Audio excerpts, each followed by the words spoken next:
दसरा मेळाव्याची सुरुवात आपण गेल्या 3 वर्षापूर्वी या पारनेर शहरामध्ये पारनेर तालुक्यामध्ये केली होती। दादा या पारनेर तालुक्यामध्ये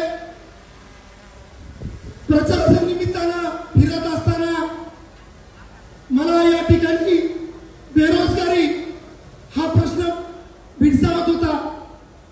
मी ज्या वेळेस या पारनेर तालुक्यातील युवकांमध्ये ज्या वेळेस मी गेलो, दादा खऱ्या अर्थाने या तालुक्यामध्ये सगळ्यात जास्त 2018-19च्या निवडणुकीमध्ये वापर जर झाला असेल तर माझ्या सगळ्यात जास्त तो युवकांचा झाला।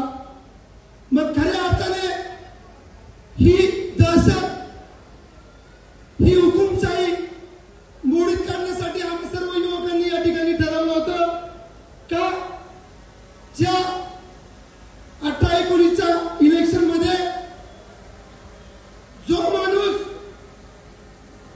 रावणाच्या रूपामध्ये रामाचं पांघरून घेऊन या पारनेर नगर तालुक्यामध्ये फिरत होता त्याची